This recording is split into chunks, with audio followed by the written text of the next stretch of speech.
Welcome to the Ask Faleskini podcast with a guest. I'm proud to present Jennifer McCormack from Australia. Jennifer is a kinesiologist, neuro-linguistic programming practitioner, neuro-reprocessing therapist, clinical hypnotherapist, and strategic psychotherapist. Jennifer is helping entrepreneurial women end their suffering and self-doubt and propel them into alignment with their dream. Helping women break free from the restraints that hold them back, that is what she does best. She creates unwavering alignment, built an unshakable foundation, and scaled to heights that you have only dreamed of. It is time now to make this your current reality. That is why we have Jennifer on our podcast today. Jennifer, please tell us more about yourself. Thank you, Peter. Thanks for having me on. Yes, so I work with, as you mentioned, entrepreneurial women, and I help them scale their business. And we help them scale their business not necessarily through strategy, but through energetic and mindset alignment. So a lot of women come to me without they're not too sure on how to move forward, whether they can do what they want to do. So we help really take away all that self-doubt and put them into, that unwavering alignment with what they really want to desire. So part of it needs to be, first of all, in what is your next step? What do you want to achieve at first and foremost? Is it one more client? Is it $1,000 more? Or what is the next step to getting you on the path to where you want to go? Because sometimes when we want to jump to, say, $10,000 months, for our nervous system, that is too much to get behind. So it's like, all right, what is the next step that we can work with to help you get on track with where you want to go? Okay, you point out that strategy might not be the most important. Did I understand correctly that alignment with your goals is much more important than the strategy itself? And if I understood correctly, correct me if I'm wrong, if you're not fully aligned with your goals, what you want to achieve, no amount of strategizing will help you reach your goals. Well, strategy is important, Peter, but as you said, if you have the best strategy in the world, but don't believe that this strategy is going to work for you, or don't believe that you can do it, it's the energy behind how we execute the strategy. So whether you come onto a podcast, or whether someone goes on to, an Instagram live, or creates a perfectly curated copy for their post, unless they're energetically getting behind it, unless they believe that they can do it, you're going to feel, as the recipient of that content, you're going to feel something's a little bit off, right? You're going to feel that they're not fully there. Their energy is not behind it. They're not fully believing in themselves. And you're not going to become the authority figure in your field for people then to trust you to help them along the way. So while strategy is important to some degree, what we find is when we start working on the mindset and the confidence behind it all, it's even if you currently don't have the strategy, the aha moments come in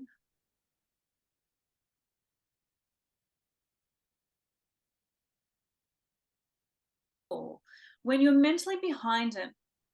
You come across and you look at content out there very differently. It's like, I had a client the other day and she's like, I saw someone say this about content, and then in the next 10 minutes I saw exactly the same thing from a different person. And it's like, I've never heard that before, but I've seen these two people so much over the past 5 years. But it's just in that moment, she was so behind her messaging and what she wanted to put out there. She heard these two things simultaneously, took action on it, and got the results from it. And it's like, well, hang on, that's been out there before. Why now? Okay. Really important question. A lot of people right now are using Chad GPT to help them with their content. And what you're saying is that the content is not so important as the energy behind it. 100%. So could we, or would you say that Chat GPT can help you, but only if you're aligned with what Chat GPT writes, and if you're ready for this next step that, or whatever fruit this will bring, your work will bring, if you're using Chat GPT? How do you see the Chat GPT? Myself as an AI expert, I see it just as a recycling of everything that is already on the internet. So basically you're recycling content. Even if ChatGPT is creating content, you're basically recycling it. So should we encourage the use of the recycled content and energy alignment, or should we encourage new content creation? What is more important? How do you look at these things? I think both has its place. Yeah. And I think first and foremost is, are you using Chat GPT out of scarcity? Are you doing it because you don't think you're good enough to create the content, or are you doing it to assist you in creating good content? So it all depends on the intention behind what we do. See, Chat GPT can give you the most perfect copy, the technically curated, amazing languaging. But if you don't believe it, it's not going to work for you, right? So the other thing with Chat GPT, which I find doesn't work for a lot of people, it doesn't have your personality behind it. So Chat GPT sometimes can be quite dry in its languaging, and it's like the little nuances that you say, the little sentences and the little words that could only come from you and that help you connect with your community, Chat GPT doesn't necessarily add them in. Would you agree with the statement that Chat GPT might be perfect, but it's not authentic? Yeah. Yes. Yeah, that feels right. Okay. I have another question. You specialize in female entrepreneurs. Yes. And you're one of the biggest experts in the world, probably regarding the neuroscience right now. And you are a neuro-linguistic programming practitioner, and you also practice reprocessing therapy. Yes. What's your take? Is there a difference, or is there considerable difference between male and female neurology? Are we wired differently? That is, to simplify. Absolutely we are. We're wired differently for many reasons. Obviously our physiology is different, but also the way that we're treated as children are very different. And you can see this very much so when you interact with both girls and boys at quite a young age, where generally, and I'm just calling generally speaking because there's always exceptions to the rule, generally boys are encouraged to take more risks. Generally boys are told to get on with things, to not sit in their, their emotional state for too long. Where when girls do, it's almost encouraged, right? It was interesting. I was listening to my son. My son is 10 years old. I've got two boys. So I really see the difference with watching my boys grow up and how boys and girls are treated very differently from a very young age. And what's something interesting that my son came home and he said, and they have the little sing songs that they come home with from school, and he was singing this song, and it went don't quote me exactly, but it went something like that when I'm in the playground, I need to be chosen by a girl. And I looked at him and I went, where did you get that from? And he said, oh, a girl was singing it at school. And I'm like, isn't that interesting? Because this is what we find a lot with female entrepreneurs, especially when it comes to relationship, is girls wait to be chosen. Where generally boys choose. So there's a lot about how boys and girls are treated differently on the upbringing. So then when we come to building a business, there is no doubt that the female energy is a lot more empathetic and a lot more emotional. So when it comes to in business, we lean a lot more into how we feel, right? How we feel about ourselves, how we feel about ourselves compared to other people. And this plays a very big role in how we see ourselves in business and how we think we can scale our business. Where boys and men are generally sit less in their emotion and more in their logic.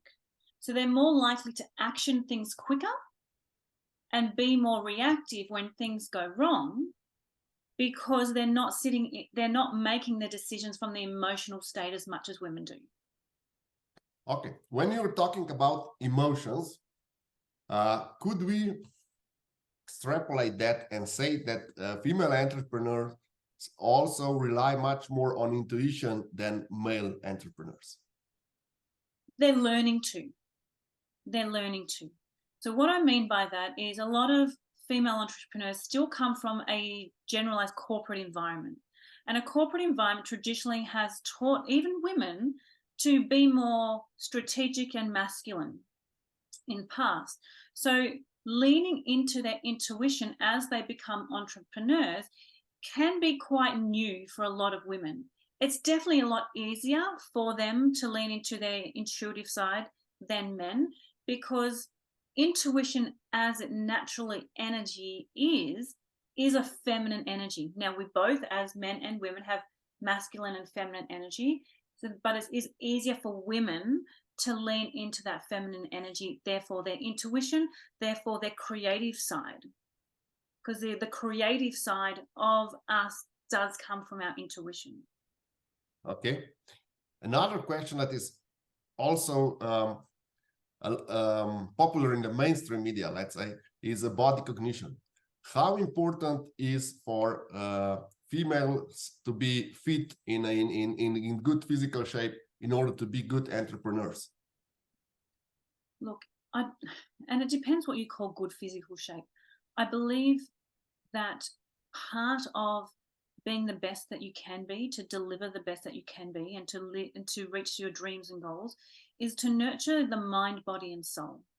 So there is part of that is about health and fitness. Do we have to be elite athletes? Absolutely not. But I believe we need to take care of our bodies and nurture our bodies in the best way we can to get the most out of it. Because when we look at our bodies, when we look at our mind, when we look at our spirit, it's all interconnected. So can we be on top of our game mentally if we're not on top of our game physically? And the answer underneath that is no. Right? If we have a high sugar intake, well, that's going to affect how the gut works. And we know that there is so much information out there these days that connects the health of the gut to the way our brain works, the health of the gut to the level of anxiety that we have. So if we don't look after ourselves physically, nutritionally, exercise, movement-wise, yes, we are not going to be the best we can be if we're looking at peak performance-wise. So it is important. So body cognition is real. Absolutely. Absolutely. You mentioned the holy trinity of work-life balance and healthy life, mind, body, and soul. We already touched the body. Let's work on a soul. That is, I think, the most underappreciated part of our, let's say, entrepreneurial journey. How can we work on our soul? What should we do? How should we put time aside to work on our soul? What's your advice on that? I think the easiest way, Peter, is through meditation. And why I like meditation so much, and especially for even beginner meditators, is that we can do guided meditations and we don't have to sit there and try and blank out our minds. But our intuition, our spirit talks to us on such a gentle vibration. So if we think about you and I talking to each other, it's quite a dense vibration, hence that we can hear each other in the physical and other people can hear us. But the lighter the frequency is, the more quiet we have to be able to listen to it. So that is our intuition. So I like to look at it like this. We have our intuition, which is a very light vibration. And to connect with that, we can do that through quietening out our external noise. So whether that's, I always say, when you create a space of boredom, that is when your intuition becomes the loudest, because your intuition and your soul doesn't change how loud it is, but when you change how loud the external noise is, then your intuition can be heard. So Okay. through meditation, it's almost like stripping back the layers of who you think you are, the man, the woman, the person, the father, the mother, the entrepreneur, and just coming back to that infinite point where it's almost like I am this nothingness, but sit in this all-encompassing space. You went really deep in that. I have another question for beginners. A lot of busy people just forget about their soul.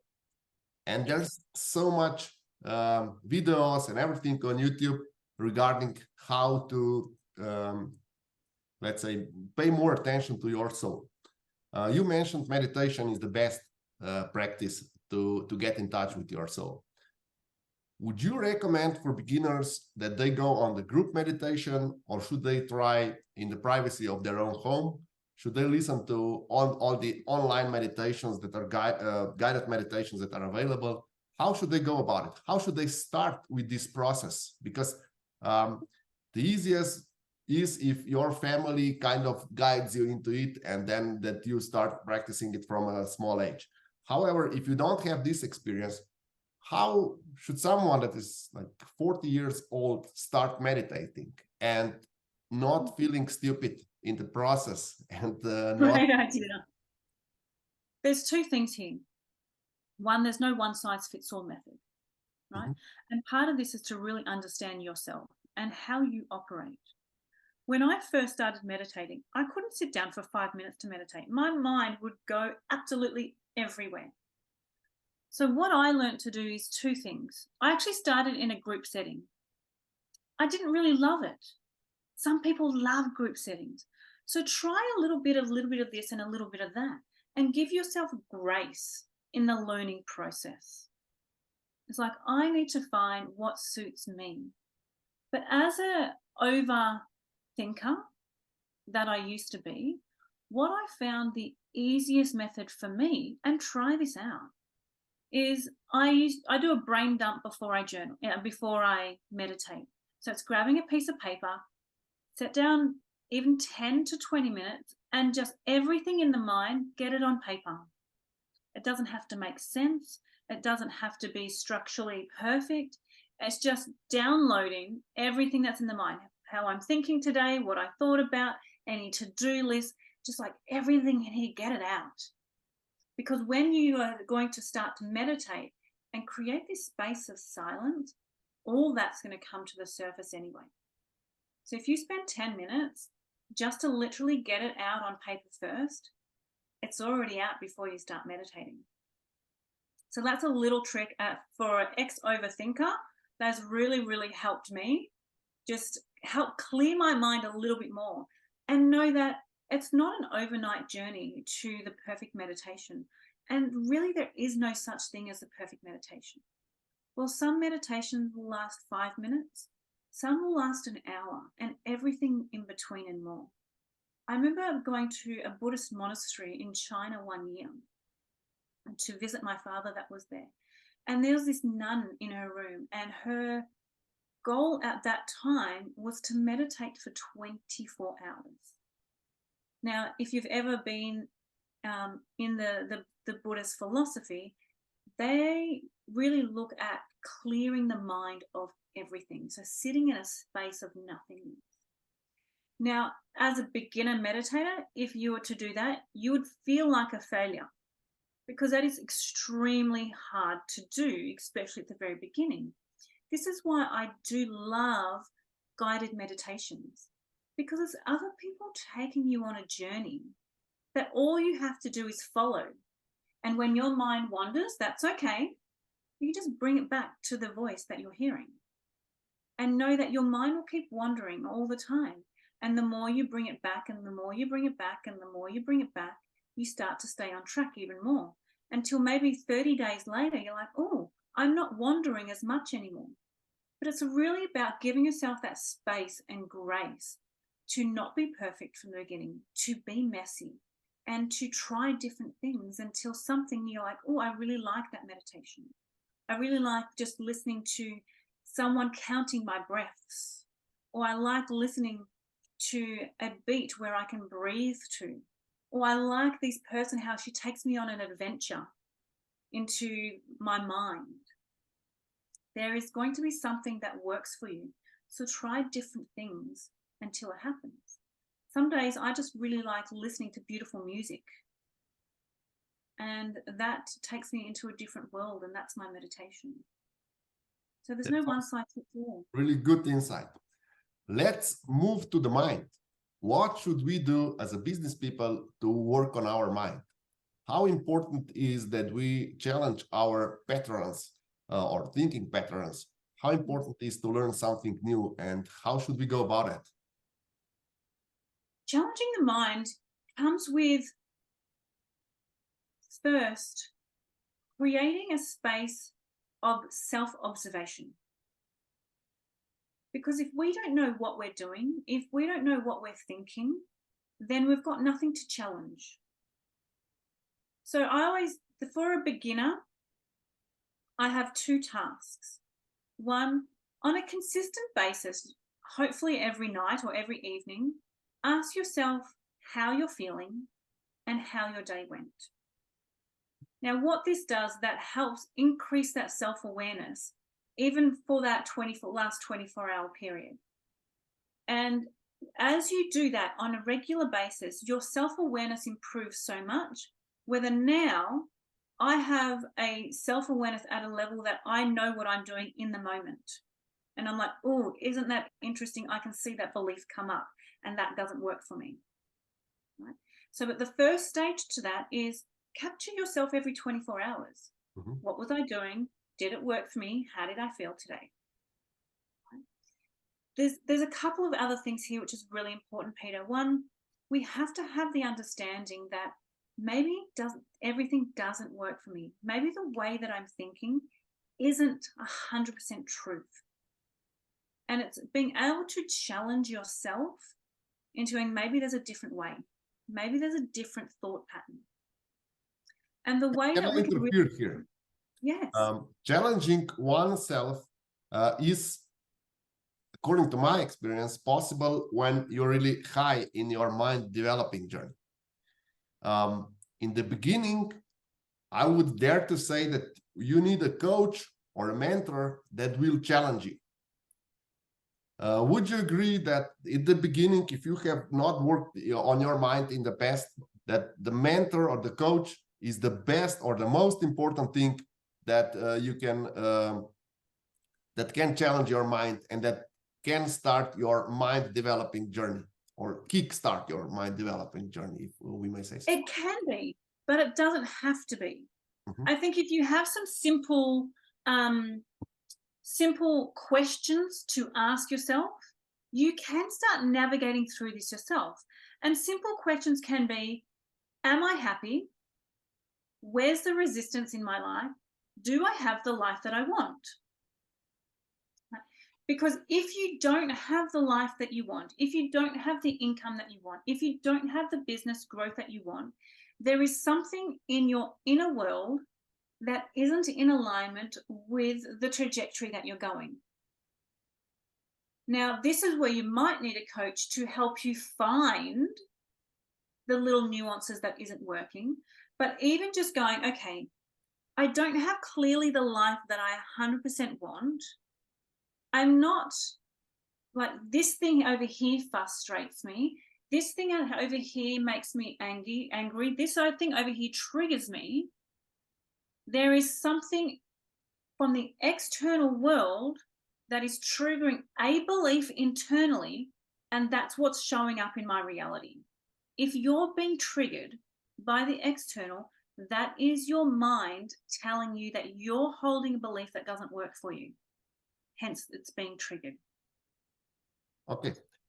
How important is appreciation and gratitude on mind developing journey? It's really important. Because why is it important? When we're in a state of gratitude, we can't be in any other state. And gratitude comes in with acceptance. So if there is a trauma, if there is something that you can't control, and this is the biggest thing with personal development, is you can change what you can control, but you can't change what you can't control, obviously.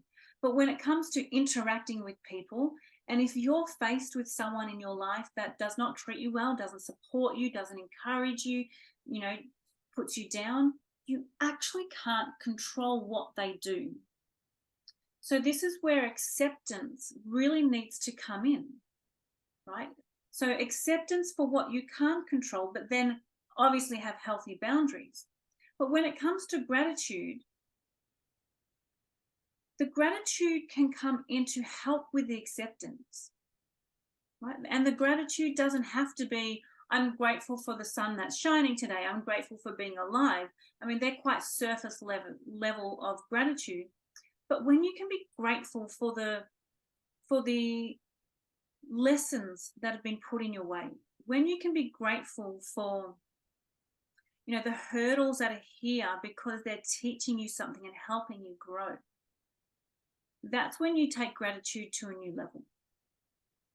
And that's part of that is acceptance. How important is to practice gratitude regularly? I think it's important, but I think a lot of it's done the wrong way, to be honest with you, Peter. I think when a lot of people do gratitude, it is a lot of the surface level stuff. It's, I'm grateful for that I'm breathing today. I'm grateful that I've got money consistently coming in. I'm grateful that I've got a job. Like, yeah, that's great, but the fight that you had with your partner this morning, how can you be grateful for that? When shit hits the fan, how can you be grateful for that? When, I was listening to a coach once tell a story about doing a workshop, facilitating a workshop. And he was facilitating a workshop of women. And there's one woman in particular that was sitting in on this workshop, and she'd been sexually assaulted.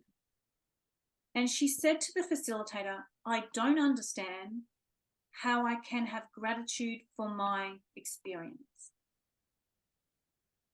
And it didn't take her long to see it. And while the situation is not a situation that anyone wants to be in, the situation led her to that space and time where she was connecting with people that wanted to heal, that she was connecting with people that understood her. She was connecting with people that were willing to help her become a better person. And if there was one thing she got out of her circumstances, that was the ability to see growth in herself beyond her past trauma. Mm-hmm. And that's when deep gratitude comes into play. Would you agree with my experiences or my conclusions when I coach different business people how to improve their business? There's always a past trauma that is holding them back. So when they start working on their past trauma, and when they, you said, when they become grateful for it, only then the growth can continue or even begin in some cases. Would you agree with that? I think it's very important. Yes, for me, working with a lot of women, I see a lot of it is about being heard, being seen, and being supported. and there's somewhere along their childhood journey that they didn't feel that. But when they can see that them not being heard gave them a bigger voice, when they didn't feel supported, it gave them the courage to back themselves. Yes, that's when the growth really starts. Really good. And now I have a question from your webpage. I saw that, and it's really something that I aspire to.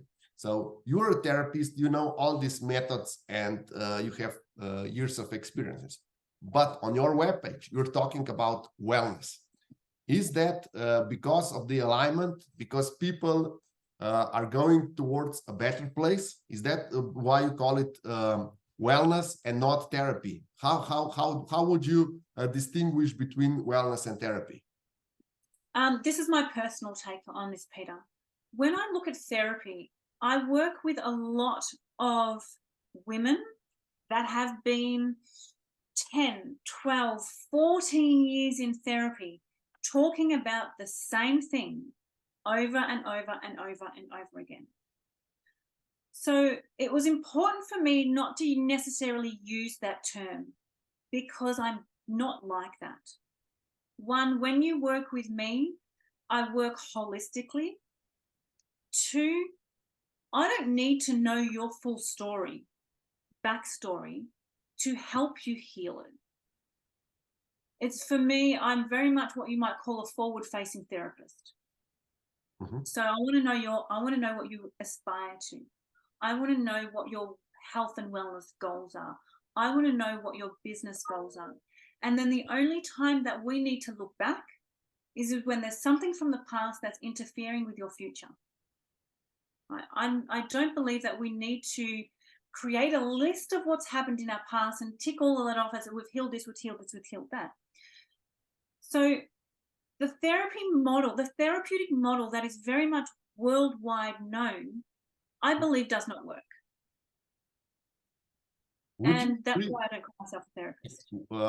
I really like this forward-facing concept. Would you agree that some let's say, problems or traumas have already healed, so you don't need to go back there? Some people have processed trauma the right way. It's not that every trauma was processed the wrong way. Is that also a possibility? Or yes, absolutely. If you know how to process your trauma, absolutely brilliant. Absolutely brilliant.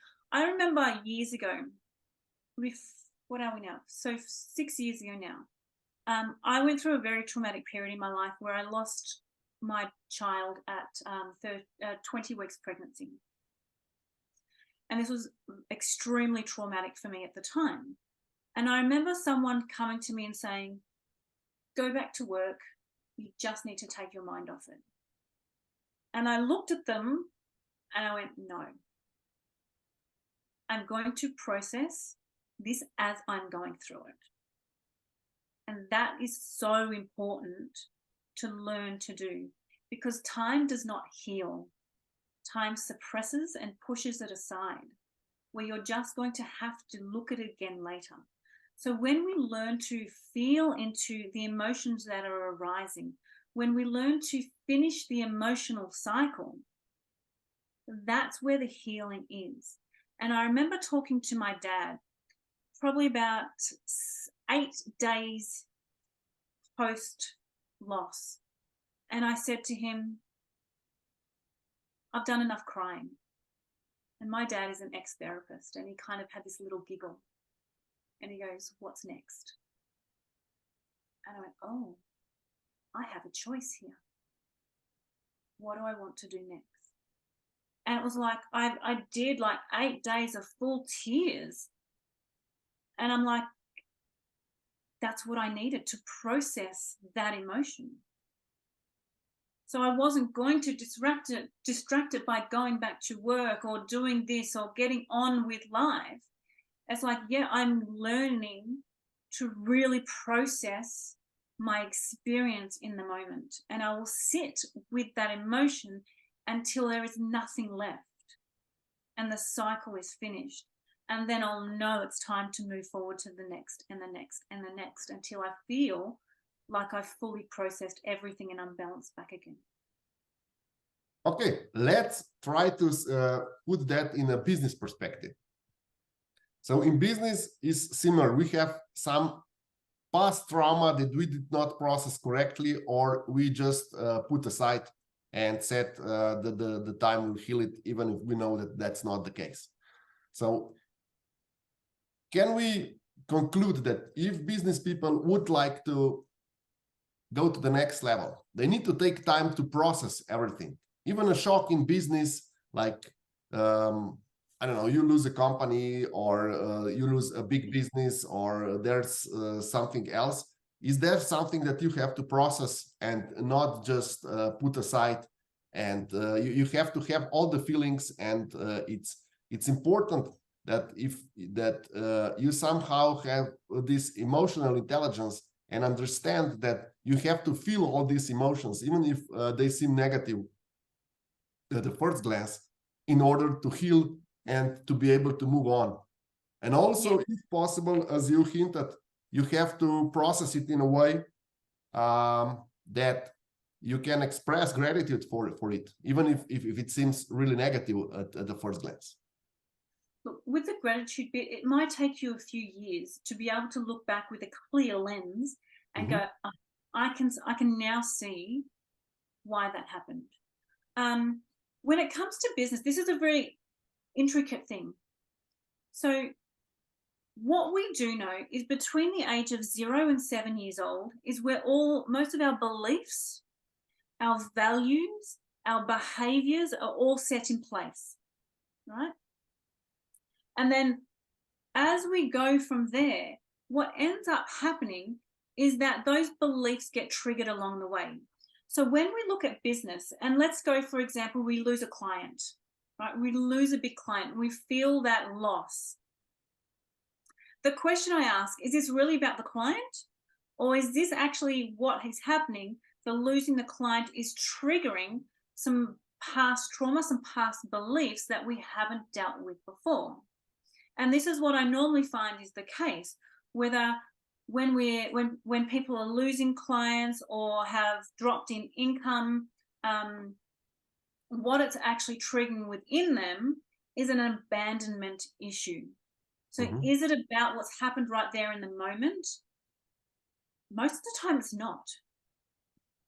But we go, okay, this is triggering within you this abandonment wound. Let's go process that. Now, here's the other thing that I wanted to add to it, which is just a little nuance that you mentioned, is the feel it to heal it. While this is, I feel, is important in the moment when we learn that emotional intelligence, I think it's really important as a coach and a therapist that this is not the only model that works, and sometimes can be extremely dangerous in going back then. It's really interesting when working with a lot of heavy old trauma that we don't take patients back and go, that thing that happened to you 15 years ago, let's embody that emotion again so we can finish the cycle.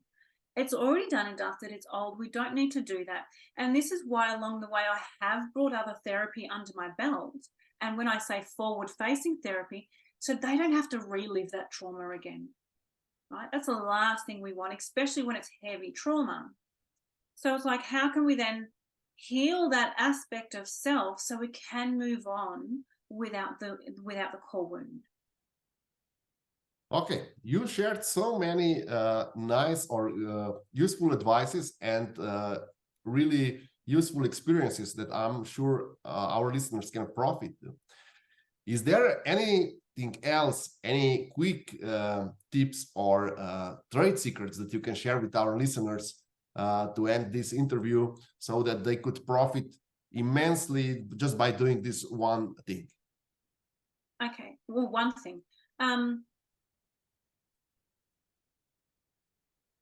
So many little gold nuggets. The biggest thing that I do when I work on helping entrepreneurs build their business, it's not just about mindset. Mindset is only one of 5 aspects to it. like we spoke about before with nutrition, with our mind, our body, and our soul. There is more to it than just what goes on cognitively. So I actually have an ebook called From Slow to Overflow that goes through these 5 pillars that I use in my work with all my clients. And as I said, mindset's just one of them. So when we start really looking into, okay, what can I start to see in my mindset that I know instantly that I need to change? All right, let's start working on that. Nutritionally, what do I know instantly I need to change? And sometimes for a lot of people, I'm drinking too much coffee. You know, it's giving me anxiety. All right, let's shift that. So when we start looking at all these 5 pillars, you know, yeah, I really should be doing this. I really should be doing that. I really need to do that for myself. I know that I need to get more sleep in. And that's going to help me function more optimal level for myself. So there's a lot of surface stuff that we can already do to help ourselves to get on that trajectory. But here's the one thing that I tell every single client. Know where you're going, but also be honest with yourself on where you are. Like, where are you right now in business? How do you think about yourself compared to other people? And where do you want to go? But most importantly, what's the next step? Because we, you know, I have a lot of women tell me they want the $1 million business. While that is achievable and that's absolutely great and we can get you there, reality is if you're only earning $5,000 a month, your next step is not the $1 million mark. Mm-hmm. So what's the next step for you? Because that step is what your nervous system and your mind can get behind so much more successfully than going, I'm going to do the jump to the $1 million. Thank you very much for all these insights. Where can our listeners and our viewers find you? You can find me, I'm mainly on Instagram, so Jennifer McCormack Wellness, and by my website at jennifermccormack.com.au. I will include both links in the description below. Jennifer, thank you for being my guest tonight. You're so welcome, Peter. Thank you for having me on.